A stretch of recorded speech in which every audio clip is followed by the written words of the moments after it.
Hey everyone, quick question. Have you ever wished your Ray-Ban Meta glasses could do way more than just record video?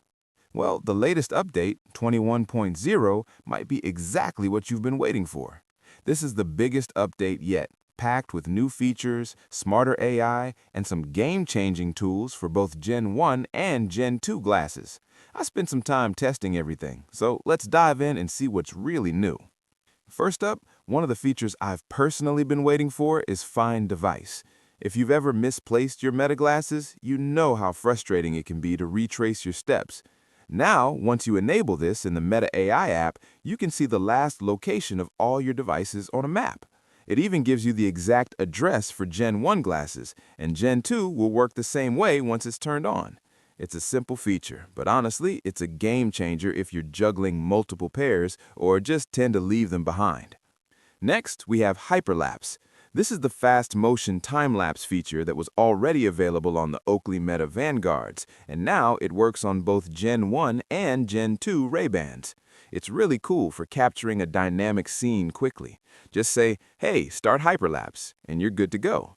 It can be a bit shaky, but you can stabilize it later in post, and overall, it's a really fun way to experiment with your footage. Speaking of video features, the update also added slow motion recording. You can now record 720p at 120 frames per second for ultra-smooth clips. Even though officially it's supposed to be limited to the Vanguard, Ray-Ban Meta 2, and Oakley Meta Hostin, I tested it on my Gen 1 glasses and it works perfectly. You don't even need to tweak any settings. Just say, "Start slow motion," and you're ready. 1 minute of recording might not sound like a lot, but it stretches into a lot of slow motion footage once you play it back. Another big improvement is adjustable stabilization. This one's really handy if you're recording while moving, like during sports or outdoor activities. You can now choose how stable you want your footage to look: low, medium, high, or auto, though this only works at 1080p 30 FPS. Low stabilization keeps the widest field of view and still looks smooth, while high stabilization zooms in and can slightly reduce quality. Personally, I stick with low because it captures more of the action and still looks great, but it's nice to have the option depending on what you're shooting. For social media fans, there's hands-free video sharing. Any clip under 15 seconds can now be shared directly to Instagram or Facebook stories without ever touching your phone. Just say, "Share that video to Instagram," and it's done. It's perfect for quick updates or capturing a moment on the fly. If you're into fitness, the update added some really interesting athlete intelligence features. You can connect Garmin, Strava, Apple Health, or Google Health to track workouts and even get stats overlaid on your videos.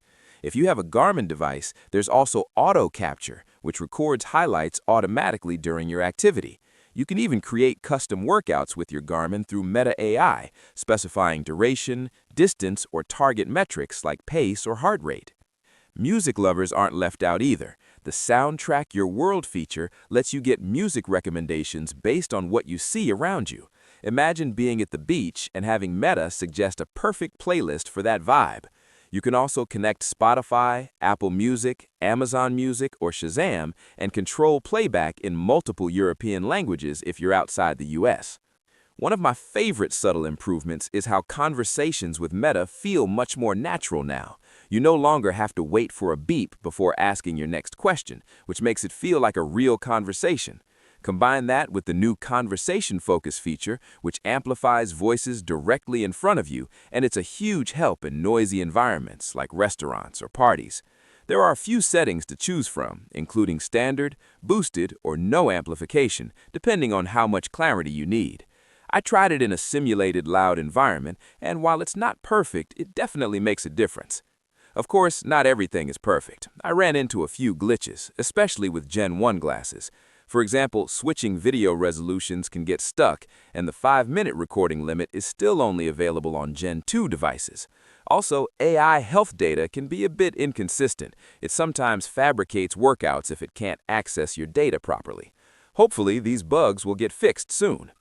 All in all, Ray-Ban Meta 21.0 is a huge step forward. There are tons of new features, from better video options, hands-free sharing, to advanced health tracking, music interactions, and improved AI conversations.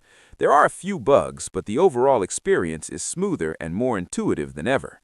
If you've updated your Meta glasses already, I'd love to hear which feature you're enjoying the most, and if you've noticed any glitches or hidden new features, drop a comment below. Don't forget to subscribe so you don't miss future updates and tips for getting the most out of your smart glasses. Thanks for watching, and I'll see you in the next one.